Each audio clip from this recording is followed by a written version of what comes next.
You're listening to the Modern Mainframe, BMC's Intelligent Z Optimization and Transformation podcast, covering the latest trends and issues in mainframe DevOps, data, operations, security, and cloud. You've never mainframed like this. Hi there. Welcome to the Modern Mainframe. I'm Matt Dillard. Today we're diving into how modern teams are evolving mainframe operations in 2025 with smarter tooling, AI guidance, and a more flexible modular approach. Joining me for the conversation are Darrel, Field CTO at GigaOm, Jeremy Hamilton, BMC Technology Solutions Director, and Nick Mears, BMC Principal Solution Marketing Manager for AIOps. Darrel, Jeremy, Nick, thanks for being here today. Thanks for having me. Looking forward to it. Thank you, Matt. Looking forward to it. So if we dive right in, Darrel, in your research, what do you see as the drivers of modernization of mainframe operations? What's compelling organizations to seek a new way? That's kind of a loaded question, and here's why. There are technical and operational drivers, certainly, but perhaps, more importantly, and the way I like to think about them and the way we approach them in our CXO decision brief that we created on the topic is there are business drivers. And that's really what the brief addresses, both technical, operational, and business drivers. So what's driving modernization in IT is IT's mission is to support the business. The business's mission has not changed, but they must modernize to do these three things. They must get, keep, and grow customers. It's as simple as that. Now, the way they do that is with IT is through digital transformation. But digital transformation is no different than business transformation, which is typically based on three value-based disciplines. You may know these: operational efficiency, customer intimacy, and product innovation. And in order to transform digitally, IT has approached it by creating fundamentally two types of systems. They have systems of record and they have systems of innovation. Systems of record have traditionally run on things like the mainframe. That's where you keep all your records for the business. And systems of innovation, for a long time, were moving to the cloud and to other platforms for agile development ops primarily, so they could innovate and innovate quickly. So you have these type 1 and type 2 systems of record, systems of innovation. And what that has generated is a hybrid environment to accommodate both types. Now, the mainframe has been adding services and capabilities to accommodate both types in partitions, but you still have a hybrid operating environment. And so those become difficult. It's difficult to manage many things. It's easier to manage one thing. And so we have been looking for an umbrella to manage those. And in today's environment, that's known as AIOps. So you have this get, keep, grow customers, do it through digital transformation. That's nothing more than business transformation. It's on two different types of processing, if you will. That's a hybrid environment. How do we manage and operate that? And in order to do all that, you have to modernize. So that's the business approach. Now, the environment today is most organizations are still relying on fragmented tools to do that. They're relying on tribal knowledge. They're relying on static alerts. The visibility has gaps between these cross-platform collaborations, which makes it harder to operate. So observability, automation, speed expectations are rising. Nothing is slowing down, and the mainframe cannot lag behind. And so you must modernize. But it's not about rewriting the platform. It's about reframing how you manage it. You can modernize. While modernization is not optional, it doesn't have to be disruptive. So in our research, that's what's driving modernization. It's business. Business as usual, but business is no longer usual.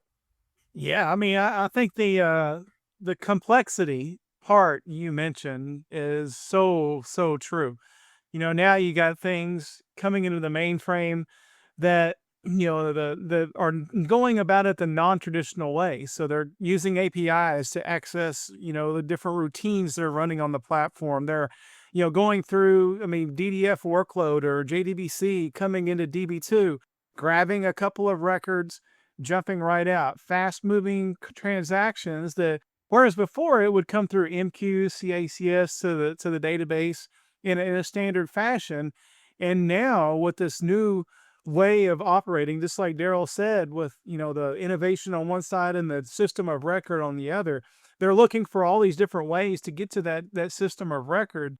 And that's causing people to say, wait, hold on, we really need to modernize how we're monitoring this our systems. We really need to understand where we're coming into the platform, what we're doing on the platform, and when something goes bump in the middle of the night, what to do about it. Yeah, I would agree. It's you can't stand still. You have to synthesize these two fundamentally diametrically opposed ways of operating, right? You have skills and resources on one side that know how to do it in one way. You have skills and resources on the other side that know how to do it in another way. And we're trying to marry those two. That requires modernization. That's what's driving it. And it requires it so that it can support the business, so the business can, there's only one mission of a business, and that's keep the doors open. And that puts you into a competitive environment. You must remain competitive. There's not a company out there that develops software to just develop it. They develop it to run. They develop it for profit. And if the system isn't up and running, then they're not getting any profit out of it. And so making sure that is probably, and any systems programmer out there will tell you that the thing that makes them cringe, the things that keeps them up at night, is change. So they want to lock that system down, but the business is constantly pounding on the door to say, hey, we need to change, we need to move faster. So it really creates an interesting dynamic and a real need to modernize. You're absolutely right. And you've now touched on a driver of a CIO, which is, how do I support the business, knowing that it requires change to do that, but how do I make that change without impacting my operations so I can support the business? That is their nightmare. And it's not only systems programmers, but it's the CIO's remit specifically, is to keep the lights on, keep the operation going, and do it in the middle of, changing the wheels on a moving bus rolling down the road. So you've hit on the key issue with modernization. You must modernize, but it needs to be non-disruptive. Otherwise, you impact brand, you impact serviceability, you impact customer service. And that's the nightmare that AIOps is looking to ameliorate, if you will, and to mitigate. Yeah, and DevOps. I was talking with one VP of infrastructure, and I was telling him about the benefits of DevOps. Able to move faster, able to deploy quicker, and you could just physically see him grip his chair. He was like, "Yes, that's great, Jeremy, for the Relax, business." big boy. Right, exactly. He said, but in his mind, he was thinking, okay, I'm going from 2 or 3, releases per year to 2 or 3 releases per quarter to maybe even once every other week. And he physically gripped his chair. Well, and that's the fundamental cultural clash, because on the agile side, you are agile. That's an environment you're comfortable working in. And you have tools and interfaces allowing you to do that. But on the systems programming mainframe side, that has been a disciplined process for decades. Those processes are written down. Those processes are followed. And they're followed because they know that if you destroy the system of record, you have destroyed the business. If you destroy a system of innovation, you've just lost a little bit of time. That's a very good point. That's a big difference. Nick, did you want to jump in? I think in today's mainframe world, we're seeing a lot of different factors playing here, pressures. Some are aging tools, rising costs, shrinking expert workforce.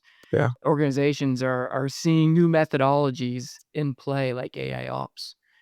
They're seeing new technologies, new tools, not just a new UI, but modern user experiences. Things that really bring the next generation much closer to being able to benefit and produce right off the bat. So there's a lot of disruption going on right now, and the mainframe world is looking to address and integrate that. Yeah, I agree, Nick. Disruption is always in play, whether it's now or yesterday or, a millennia ago. But the enterprises are still operating, a lot of them with siloed tools, green screens. They're rethinking how the mainframe fits into observability because they need the observability in order to manage effectively. CIOs, in order to fulfill their remit, they really only buy two things. They buy capabilities and they buy resources, and they're buying those capabilities and those resources to serve the business. And the way that it's grown up is light speed. So now you've got these bifurcated operating models between systems of record, systems of innovation, as we've said. You've got to improve operational intelligence in order to manage those effectively. And there's a pressure to accelerate mean time to develop, mean time to respond, and improve visibility so that the lights stay on, the business continues to run, and the innovation proceeds at a pace that is required for competition. Those are a lot of things to juggle. It's interesting how even the mainframe has evolved in my career. Before my time, you had a really large workforce that had, obviously either 8 hours in a day or however many hours that they're working. They had one job. It might be, making sure the databases were optimal. It might be, make sure that CACS stayed up and running.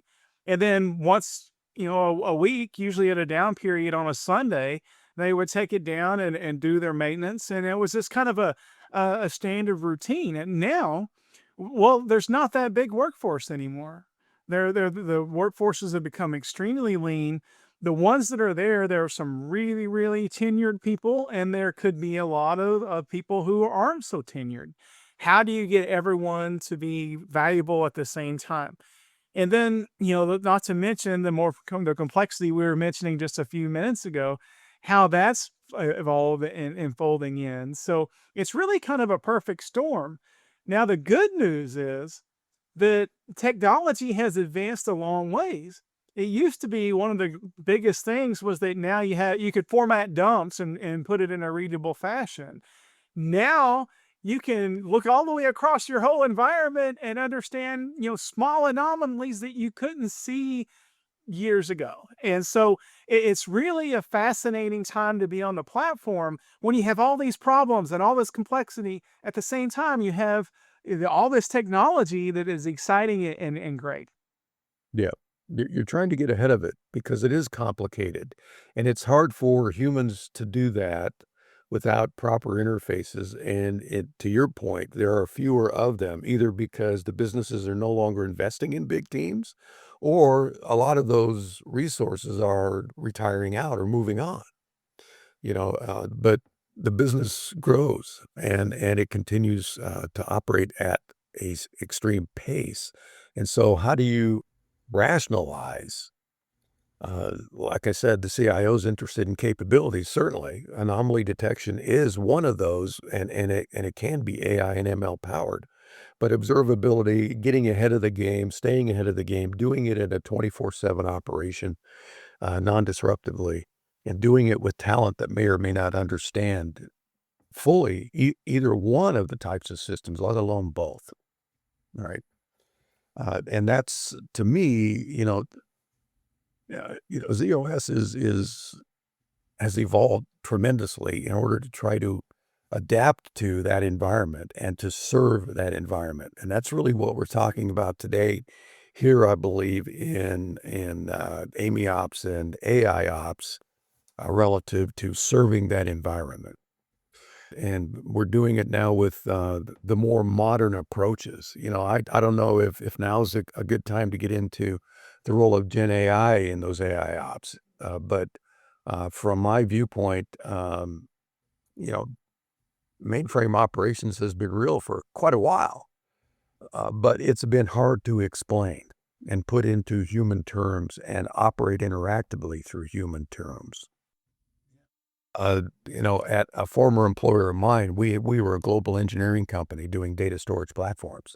And those platforms were built by engineers to be operated by engineers, not by some new cloud operator that didn't know storage at all, let alone the engineering behind the storage. And so they were hard to operate. And you had to get the user interfaces to become, interface engineering became a thing.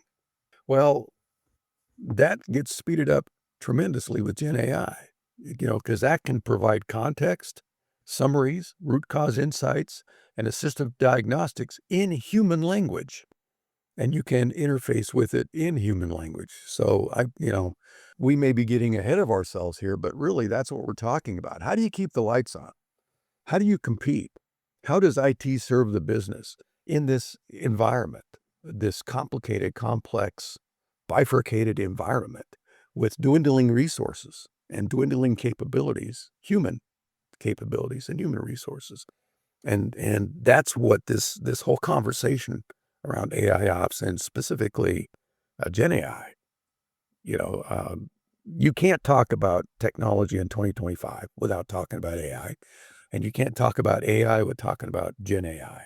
And everybody is now, when machine learning was a big deal, everybody had machine learning all of a sudden. It was engineered in. Everybody now has something around AI, and you can't tell whether it's real or whether it's a gimmick, or whether it's just marketing, because it has to be on the data sheet. It has to be in the press releases. But what we're talking about here is reality. When you're dealing with the system of record, you're dealing with the heart of the business. Yeah. No, I mean, I think the clock is always the ultimate judge. How much time is this technology going to save you? How much time is it going to give your people back from their day? So, from an AIOps perspective, finding a problem before it becomes a red alert, that saves you time. Using Gen AIs like you described to sort through the documentation so that your worker doesn't have to, that saves time.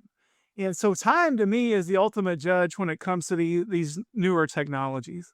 That's a great point, because the way I like to look at it is it's not flash, it's functional. It's a force multiplier for not only new talent, but seasoned talent. And it results in, you got to think of it as enabling faster understanding, not faster alerts, to your time point.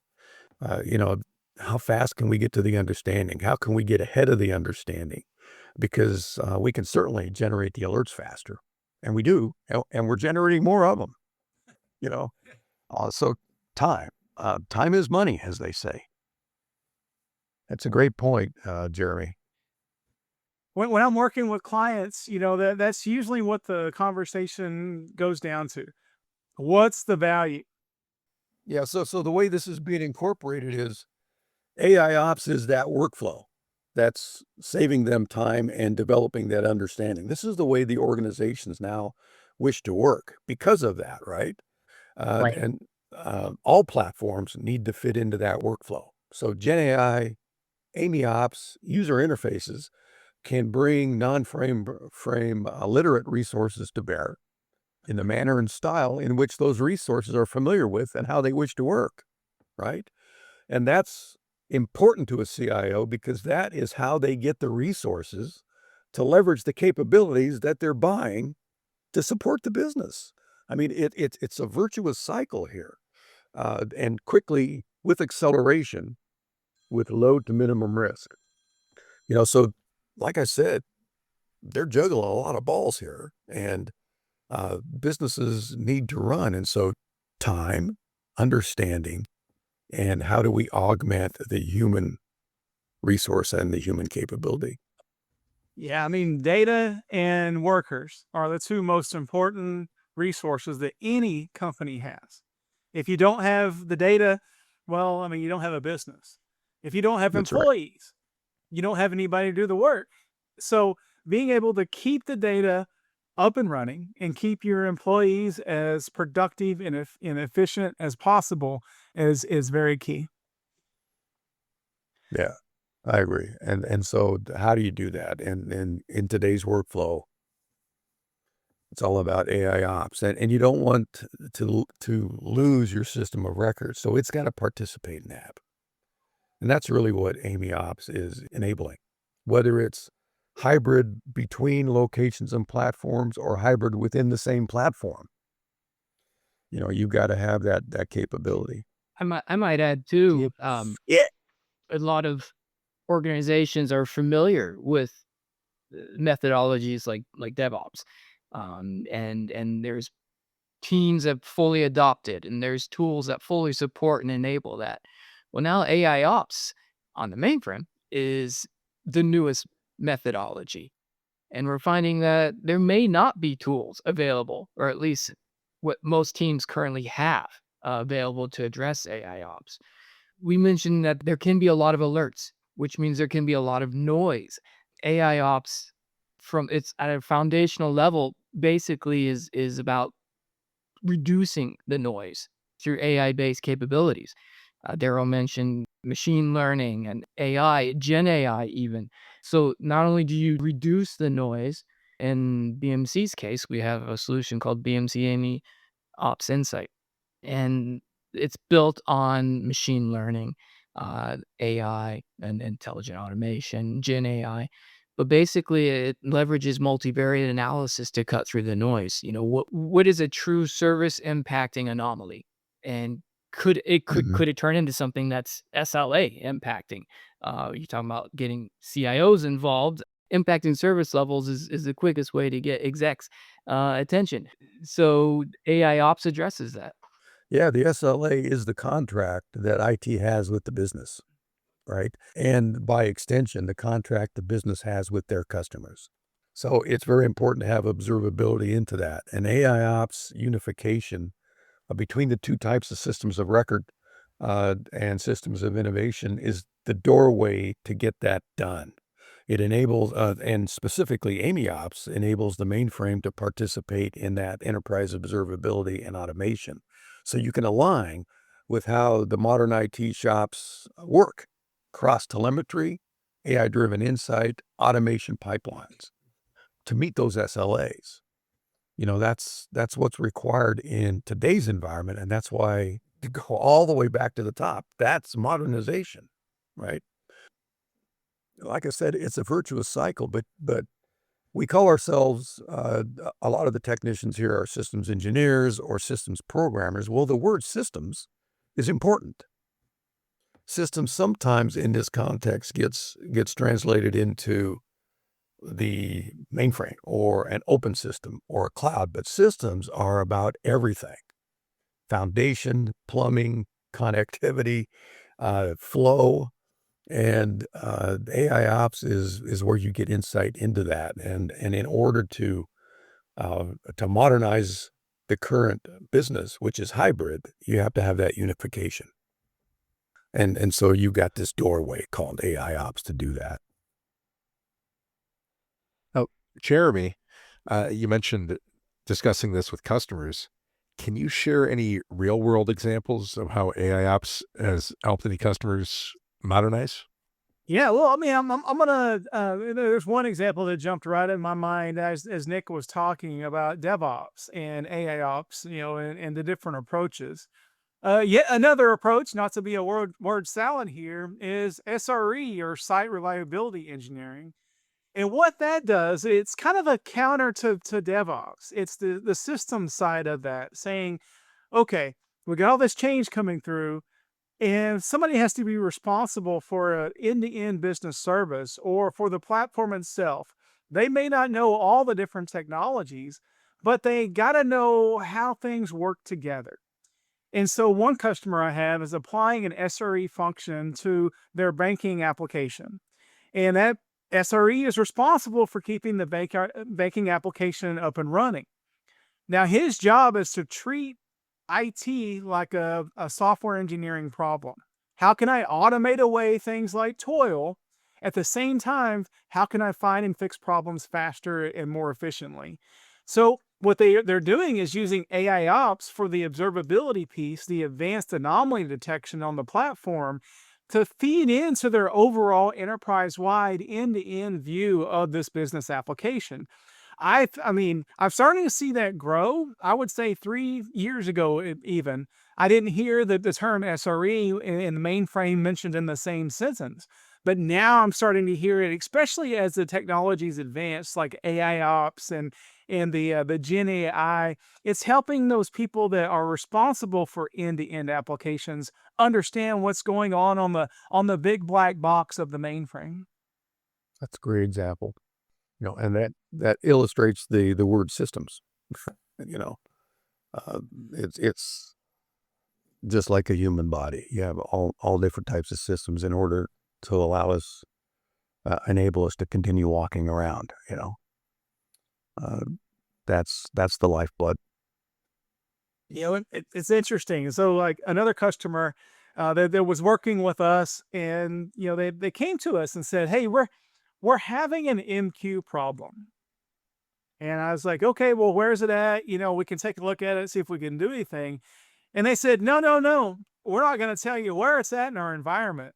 We want you to see if you can find it with your AI capabilities, and then tell us what we could have done to avoid that problem." And so, at first I was a little skeptical, but I'm like, "Hey, all right, well, send us your data. Let's take a look at it." And sure enough, out of their entire worldwide operation, we could find the exact MQQ that was filling up and causing the issue. Now, when the customer saw that, they thought, "Wow, is this got to be what kind of magic could you call to understand where this was going on and point your AI towards?" But that's the beauty of AI ops. It doesn't just look in a silo. It doesn't just look at a geography. It's looking across the entire environment and being able to manage and track millions of KPIs. And those millions of KPIs will tell you a ton about what's going on in the system. And when something gets a little out of a threshold that could cause a lot of downstream impact, understand what that impact is and then point you in the right direction. Yeah, it's the equivalent of thousands of humans or more looking at it all the time, without sleep, without food, without water, without rest. And I would have been shocked if you hadn't been able to find it, frankly. Uh, but again, in the mainframe world, folks are disciplined. They're measured. And it is almost a trust but verify. Yeah, I mean, it's not even almost. It's a trust but verify environment. And if it sounds too good to be true, you need to verify that, which is what they did, or asked you to do.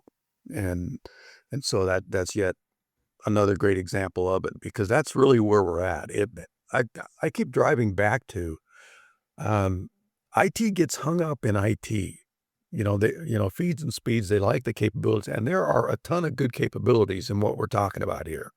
Needed capabilities from an IT level. But the fact of the matter is you're doing it to protect brand, to keep the doors open, to grow the business. That's why IT exists. So in the environment that we're typically talking about when we're talking about systems of record, or, just translate that to mainframe, if you will, because that's where most of the workload of systems of record is still running in the world. You are very measured in how you introduce anything into that environment. And if it's got value, it has instant value. I think that's what you've illustrated.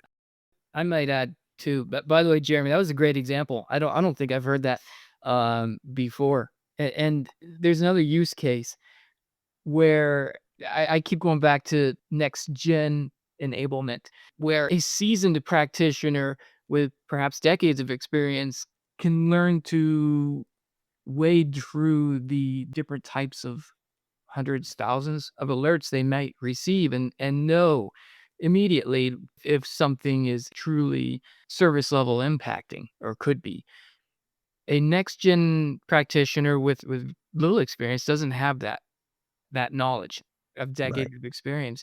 So there's tools now, if you're looking for how AI or even how Gen AI can actually be incorporated into tools and use cases, Gen AI can take an alert that a next-gen practitioner might not understand and explain what's causing it. It could be just part of a symptom of several issues. And then the Gen AI can also explain in plain language next steps, for how to address that. Whereas a seasoned practitioner knows right away, the next gen could use tools like that to help them address things. There's no doubt about it. And, I don't think you meant to do this, but you kind of took a indirect swipe at people like me. I'm one of those guys that loved looking up the message, going to the manual, reading the message, trying to figure out what it meant to help me diagnose, going through the dumps, trying to find through the dumps, looking at the RMF reports, and trying to correlate all that stuff together. And I could do it fairly well, and I could do it relatively quickly. But relatively quickly might be measured in some cases minutes, because I've got some experience, or I've got the book right there, I've got the manual right there. Or it could be hours. In some cases, it could be days. In some cases, it could be weeks.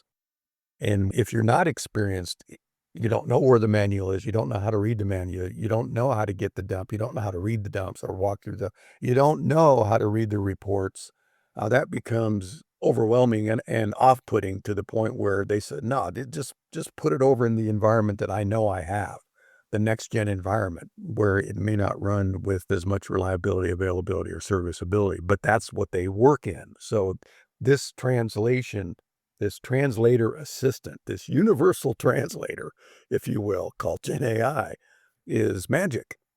And it is, again, taking it back to the CIO, it is a way to get the resources they need to implement the capabilities they bought to support the business they're charged with supporting. So Nick, that's a great example right there. And frankly, it could turn on this next gen, because there's a lot going on in the mainframe that they don't know came from the mainframe in their environment. The disciplines, the observability, the metrics, the telemetry, all of that is fundamental to this old legacy white-haired guy environment. And it's what their environment is trying to emulate, but it's doing it through multiple abstractions that they're not familiar with. And so Gen AI removes all that magic, if you will, all that abstraction, and puts it in their terms. And they now realize that, whatever your system of innovation is trying to do, this is how you do it. On the mainframe side, we've been doing it for 50 years, and so it makes the mainframe not only part of the workflow, but it makes it more viable, and it brings new resources to it to ensure that the business continues to run. Yeah. When I was coming through working in the field, I always wondered why systems programmers were so grumpy.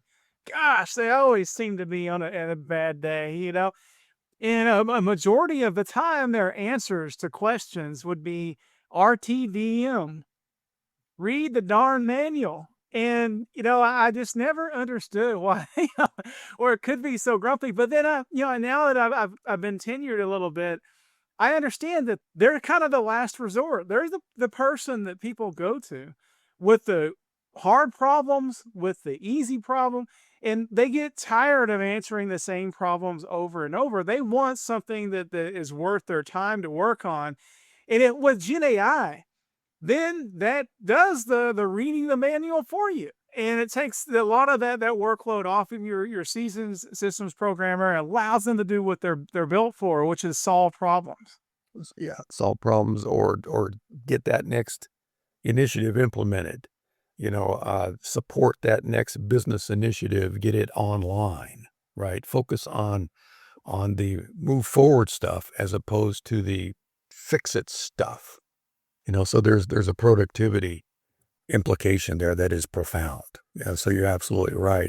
I always thought maybe we were grumpy because we were working graveyard shift and drinking too much morning thunder tea. Uh, If I could switch gears a little bit, Darrel, as you mentioned, the whole point here is to keep the lights on. So uh-huh. you want to avoid disruption. You authored a GigaOm CXO brief entitled Resilient by Design, and I'll include a link in the show notes. In it, you touched on the importance of flexibility as organizations modernize. What stood out to you about BMC's approach on that front? Well, great point. And we talk about disruption, but it's really about resilience, right? The business you're going to run into roadblocks, bumps, issues, bad actors, stupid loops. It's just going to happen. So resilient by design was the name because there are ways to implement that through flexibility. And BMC's approach is fairly clear. It's modular. You can do a phased development model, which is key. And so that, from a CIO perspective, that mitigates risk. You don't have a big bang risk change. You have a modular phased deployment that can be controlled in a disciplined way. You can start with observability. You can add diagnostics, and then you can automate. Again, you're doing it in a phased way. And what you're doing is address your gaps first. Don't look at the outcome first. Look at the gaps, address those, and do it in a phased manner. And BMC's approach allows that. There's REST APIs and dashboards. That means it plays well with the stack. Again, disruption and risk mitigated. So what BMC did, just to net it out, is you didn't build a tool, you built an on-ramp. And an on-ramp means you get to accelerate at the speed that you wish to accelerate until you get onto the highway at full speed. So that's what I mean by resilient by design and to address your flexibility question, Matt. Jeremy, how were customers modernizing step by step without ripping everything out, replacing it? Yeah, it's interesting. Modernization, like most things, is more of a journey and not a destination. You know, all customers are really moving at their own pace and they have their own key areas, as Darrel mentioned, that they want to focus on to close the gaps. And I believe personally, a lot of times it starts with a cultural shift. Just like with DevOps or any of the other ops things out there, you can't just throw solutions and software at it and hope that things get better. You really want to look at what's our culture, what are we trying to shoot for, and then how are we going to knock that down? Then it's looking at which tools enable that shift. And that's, a couple of things I appreciate about BMC's portfolio is that often we're considered the best of breed solutions, the right interface, the right level of depth, the right level of technology. But we also, to Darrel's point, fit alongside of a lot of the existing tools that are out there. So when I'm looking at customers and they're moving toward this modernization race, they want tools that are able to play in the larger ecosystem, be able to be enterprise wide. They're looking for tools that are going to make their people more productive so that they can really focus in on that cultural shift that they're aiming for. And they want tools that, that aren't piecemeal, that take a holistic approach to what they're trying to do in their environment as they move forward towards modernization. So, it's really, an interesting question. Every customer is different. Everyone's moving at their own pace, but at the same time, they're looking for tools that enable that movement. That's a key point, Jeremy. From a marketing standpoint, from a vendor marketing standpoint, all customers are generally the same. They fall into pick it 2, 3, 4 buckets, right? But in reality, every customer is different.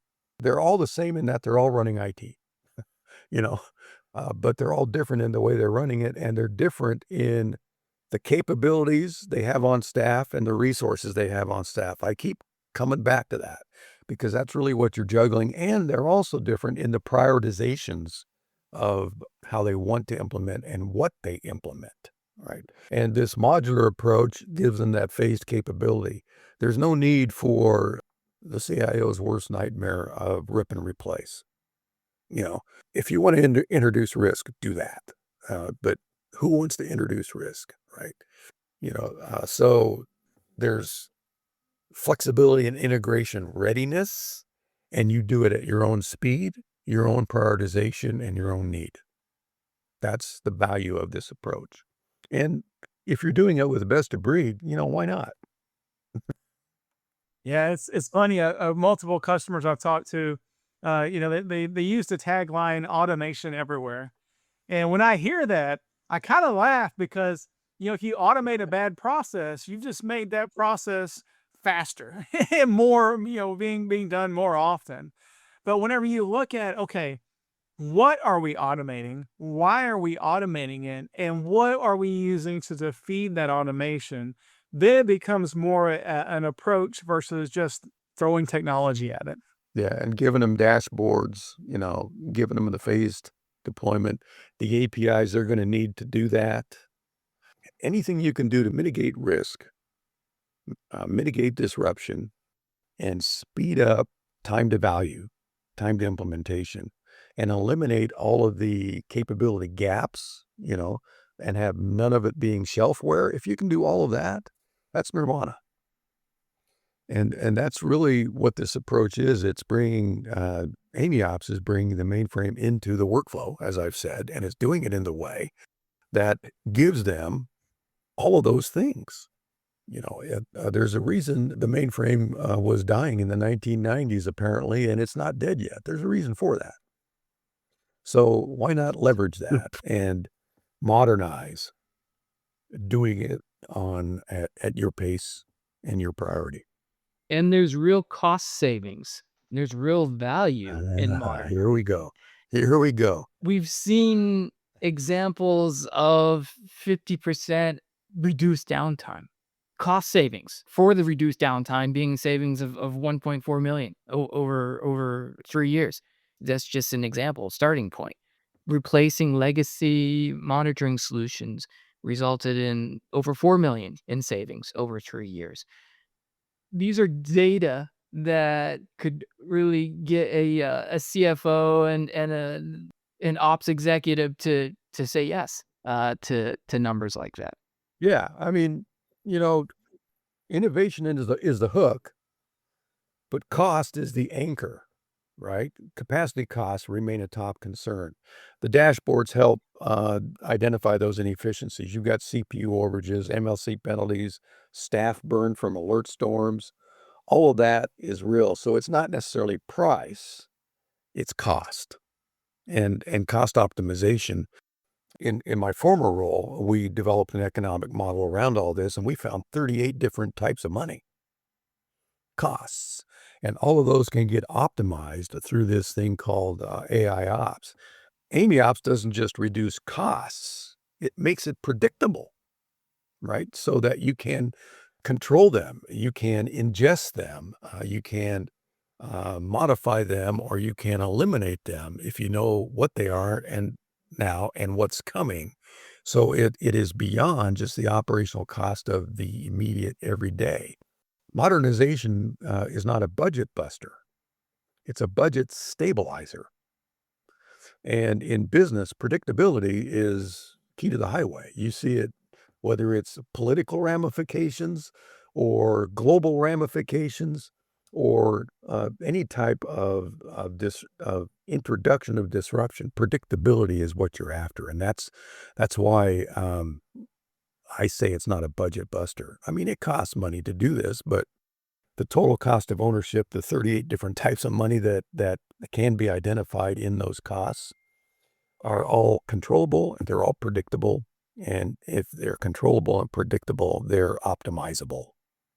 Yeah, it's interesting. Cost and capacity always ranks in the top 3 every year when we do our mainframe survey at BMC. Haven't seen this year's results, but I would be willing to bet cost and capacity is number 1 or number 2, maybe even number 3 at the least.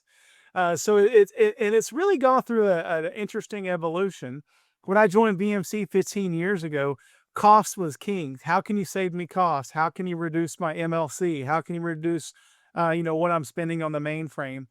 And then the next few years, I saw the pendulum kind of swing over more to how can you help me move faster? How can you keep me more reliable from an uptime and performance perspective? Now, just within the last year or two, I'm seeing the pendulum swing back, and cost is becoming more and more part of my everyday conversations with customers. How can you drive down what I'm spending on the mainframe? How can you drive down or help me to optimize the size of box? No one thinks about hardware, but hardware is one of the most expensive parts of running the mainframe. How can you make sure that they're getting the most out of every dollar that they spend? And that's really what AIOps brings to the table: visibility into where the cost is going, and also the efficiency of the solutions to help to drive down what you spend overall. Yeah, I mean, it's 3 buckets: people, process, and tools, and you can optimize all of those. All of those carry costs, right? And if you do it in a way that you all can deliver, I would suggest you're doing it in a quality way. I'm reminded, I used to collect coins as a kid, and I walked into a coin store, and I was looking at a 1955 penny of some type, and there were 2 different ones there.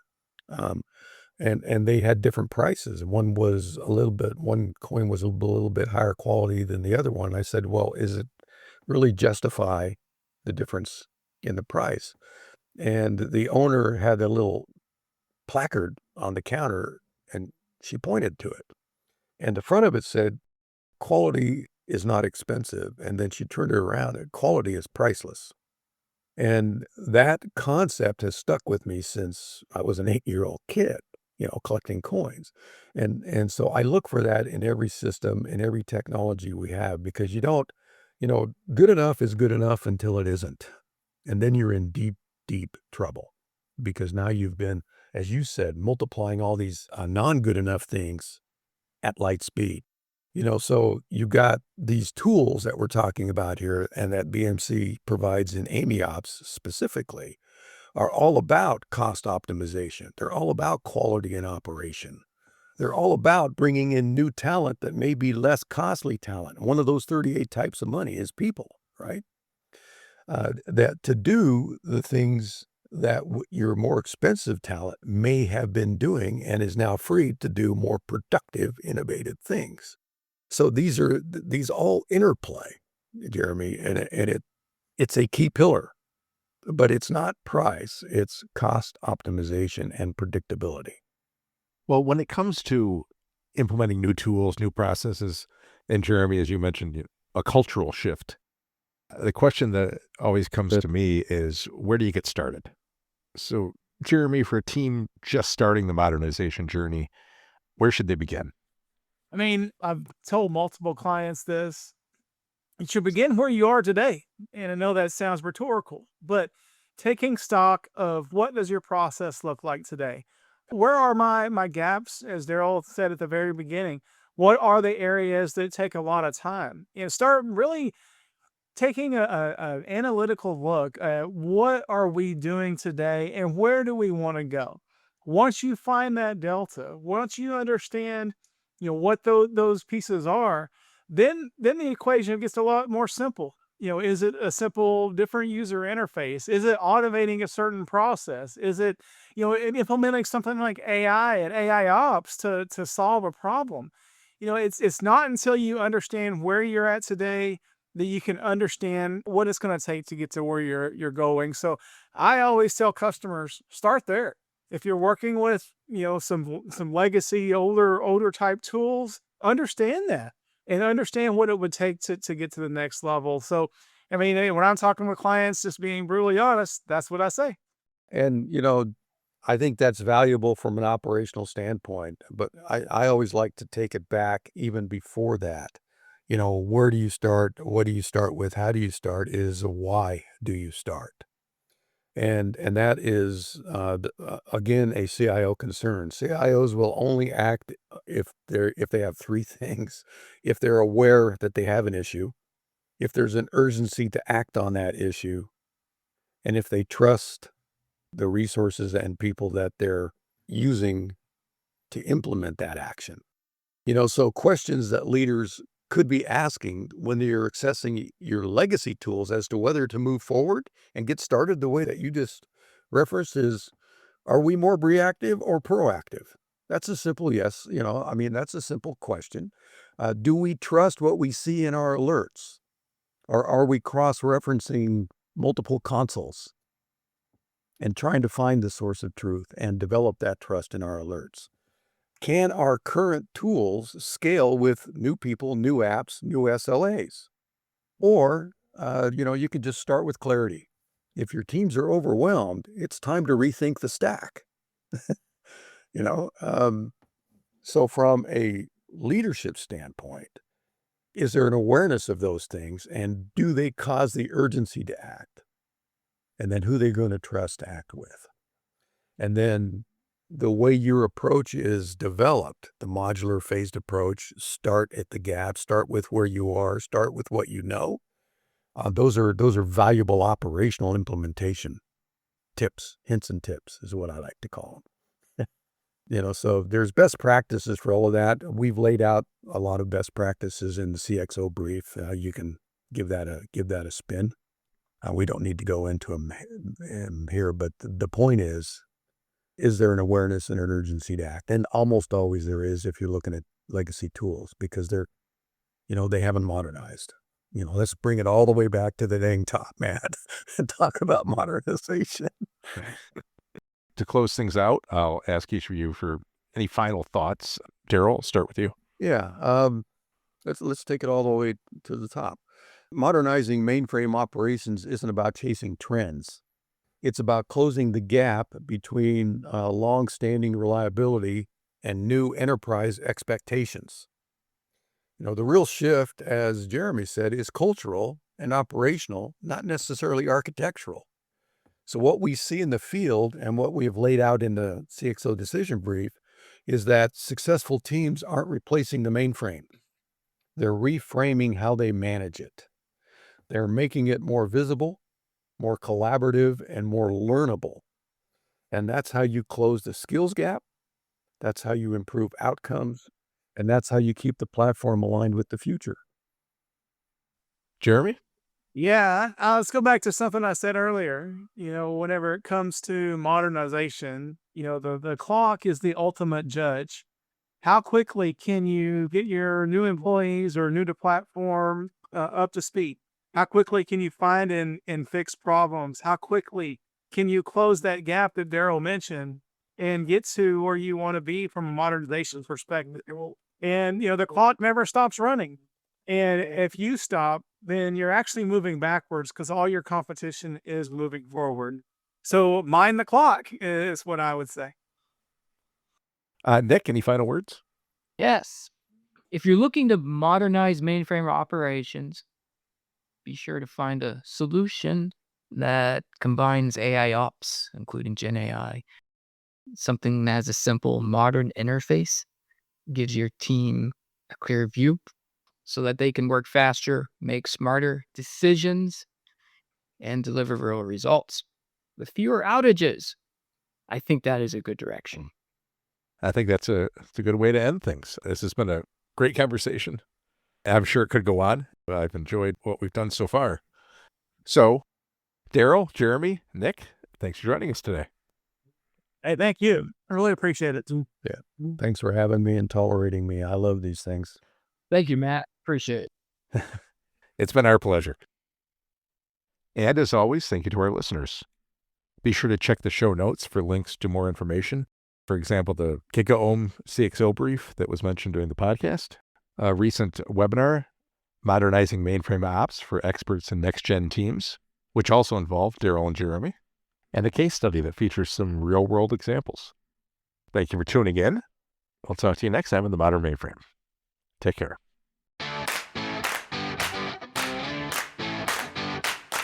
You're listening to the Modern Mainframe, BMC's Intelligence-Z Optimization and Transformation podcast, covering the latest trends and issues in mainframe DevOps, data, operations, security, and cloud. You've never mainframed like this.